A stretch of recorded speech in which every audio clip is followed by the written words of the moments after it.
एक दरिया में एक छोटी सी मछली थी जिसका नाम नीमू था। वो बहुत ही मासूम और दिलकश थी।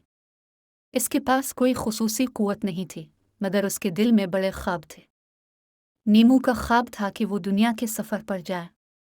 इसने अपने दोस्तों को अपने ख्वाब के बारे में बताया, लेकिन सब ने अहिंसकर उसे रोक दिया। नीमू ने हमेशा उम्मीद जगाए रखी और एक दिन उसने फैसला किया कि वो अपने ख्वाब को पूरा करेगा। इसने अपनी छोटी सी बैग को साथ लिया और सफ़र की शुरुआत की। नीमू का सफ़र बहुत मुश्किल था। वो गहराइयों में चला गया और वहाँ भी हिम्मत से काम लिया।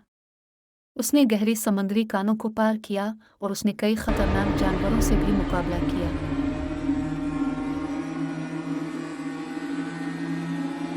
सफ़र के दौरान नीमू ने एक दोस्त भी बनाया जिसने उसको मशवरे दिए और साथ दिया। इस दोस्त ने नीमू की हमेशा हिमायत की और उसे मज़ीद हिम्मत दी। आखिर में नीमू ने अपना सफ़र मुकम्मल किया और वापस अपने घर आया। वो खुश था कि इसने अपना ख्वाब देखा और इसे हकीकत में तब्दील किया।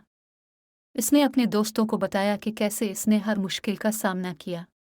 नीमू की बड़ी कहानी ने सबको ये सिखाया कि छोटी छोटी चीज़ें बड़े ख्वाबों को हकीकत में तब्दील कर सकती हैं। अगर हमेशा उम्मीद जगाएं और मेहनत करें तो हर मुश्किल को पार करना मुमकिन है।